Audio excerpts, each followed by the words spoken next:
Over the last couple of years, AEW has been the beneficiary of praise from a widespread section of professional wrestling fans, from hardcore fans to casuals, from brand new to lifers. It's not hard to see why they receive it either. They do a lot of things right. They're not a perfect wrestling company by any means, but that only means they can improve and get even better than where they are right now. I'd like to make a video in the future about some of their weaknesses to prove that there are things about the company that I believe aren't great, but I'm happy to say that today's video is once again discussing a topic that I think AEW has handled incredibly well, and that is how AEW have handled their pay-per-view scene. Over the last couple of decades, WWE has further and further normalized the idea that there should be a pay-per-view event every 4 weeks. In the year 2021, WWE has had 11 pay-per-view shows, and in 2020 they hosted a whopping 13, and that's not even close to the most they've done in a calendar year. Yes, that does include the Saudi Arabian shows, which I personally think should develop into special shows rather than pay-per-views, but alas,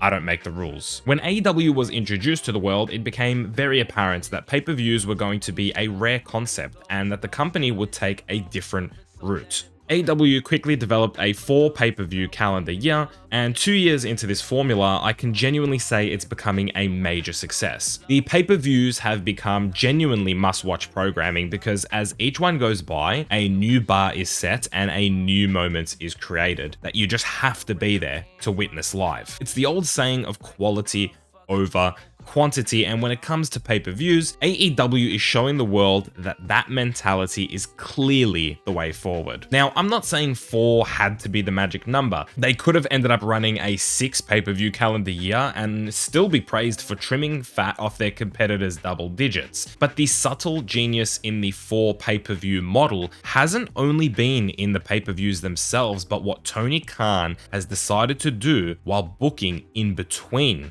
pay-per-views. With the 2021 edition of Winter is Coming, I thought I'd take a look back and quickly see how AEW has done booking their special edition shows and how they could be or should be used in the future. AEW Dynamite's special episodes may be one of the least spoken about aspects when discussing why the shows feel fresh and important. In January 2020, 2 months after Full Gear 2019 and 2 months prior to Revolution 2020, AEW announced a doubleheader of AEW special events called Bash at the Beach, with night 2 of that event crowning new AEW Tag Team Champions Kenny Omega and Hangman Adam Page on board of a cruise liner, for crying out loud. Talk about different. This special event and how it was received by fans spurred AEW to continue this method through the year of 2020, giving fans much needed variety in what was a bland and repetitive year when it came to the scenery in AEW. Fyter Fest as well as Fight for the Fallen technically returned from 2019, but this time as a triple header and as episodes of Dynamite rather than their own standalone events as they were the year prior. Fyter Fest nights 1 and 2 were headed by main events of Kenny Omega and Adam Page defending the tag team championships against Best Friends, and then Chris Jericho versus Orange Cassidy. Fight for the Fallen had FTR defeating the Lucha Brothers, talk about long-term storytelling. The Elite defeated Jurassic Express, and Jon Moxley defended his AEW World Championship against Brian Cage. All things considered at the time, this was a very nice 3 weeks of wrestling where we were given at least one big thing each week. I'm not going to count things like Saturday Night Dynamite as that was out of necessity due to the NBA, and I'm also not going to count things like Tag Team Appreciation Night or Chris Jericho's 30th anniversary celebration. So that takes us to the last special episode of that calendar year, Winter is Coming 2020, which took things to a whole new level when it came to AEW special events. The Dynamite Diamond Ring, which I called the Diamond Dallas Ring in my first video, Battle Royal match, Chris Jericho was in action, the Women's Champion DMD was on the show, and Kenny Omega defeated Jon Moxley for the AEW World Championship in a near 30-minute match, crowning a new champion and a new era of AEW. That's already an incredible card and an incredible moment. I mean, a title changing hands. But then you add the chilling arrival of Sting. That's a bar set quite high for future special events, to grab onto. And honestly, at this stage, I thought AEW had outdone themselves with regards to the special events. I wasn't sure how they could do any better. Holiday Bash was, well, whatever, but across the 2 nights of New Year's Smash, all AEW single titles were put on the line, and we also had the Good Brothers debut and the beginning of the Forbidden Doors opening, as well as the NWA title on the show, an appearance by Snoop Dogg. A fun way to start a historic year, but I'm not sure how often these cards will be fully loaded, especially a Holiday Bash, which honestly makes a lot of sense not to load up a show like that. Beach Break followed a month later, and the Forbidden Door opened ever so more, with the first New Japan Pro Wrestling competitor appearing on AEW television in Kenta, as well as a fun 6-man tag. I'm not really sure I'll count the Crossroads episode or St. Patrick's Day Slam, although I could see the latter becoming an annual event that had one of the all-time great AEW matches, so you could definitely add that to this list. Blood and Guts,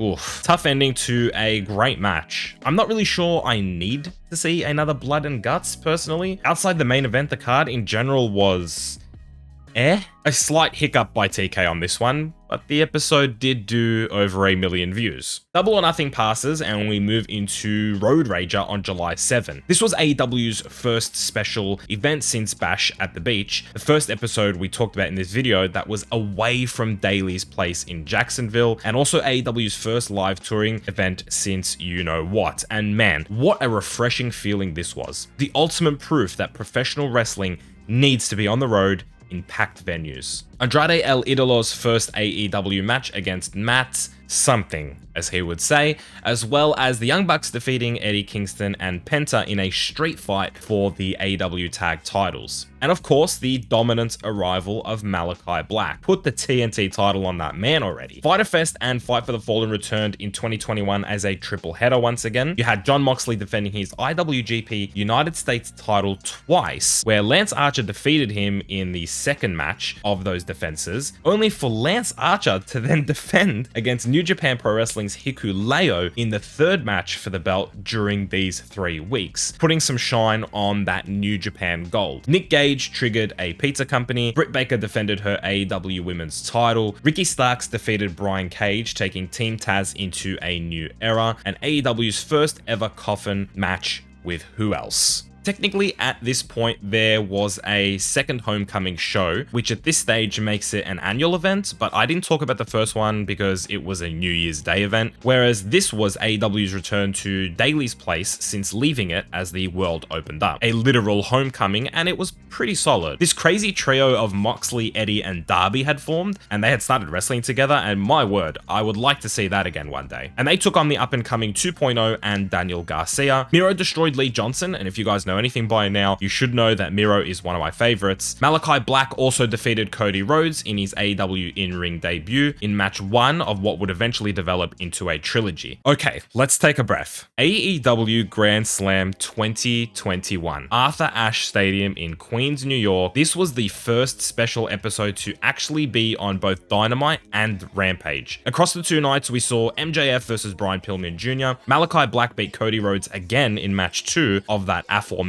trilogy. Sting and Darby defeated FTR. CM Punk was in action, Adam Cole and the Bucks defeated Christian Cage and Jurassic Express, and Jon Moxley and Eddie Kingston took on Suzuki Goons, Minoru Suzuki, and Lance Archer. And let's not forget the quickest 30 minutes of your life, a time limit draw between 2 of the best to ever lace their boots, the then AEW World Champion Kenny Omega versus the American Dragon, Bryan Danielson. Go back and watch that match. I assure you, it's still fantastic. For me, Grand Slam is the absolute pinnacle of these AEW special shows. It's in the name, really. It's a Grand Slam, and I guess that name came from tennis, as it was in a tennis stadium where Grand Slams are the biggest events of the year. Funnily enough, there's 4 of them every calendar year as well. And I guess that's more related to the pay-per-views, but when you speak about pay-per-view level free TV episodes, this is the one that comes to mind. And that brings us to the present day, literally, and to Winter is Coming 2021. So far, we have MJF versus Dante Martin announced for the Dynamite Diamond Ring, a legit legit grudge match in the women's division that matches Britt Baker versus Thunder Rosa in Hikaru Shida versus Serena Deeb in a no DQ match. I'm actually really excited for that one. The Owen Hart Cup bracket is reported to be unveiled tomorrow, and the AEW World Championship is on the line between Hangman Adam Page and Bryan Danielson. Hopefully,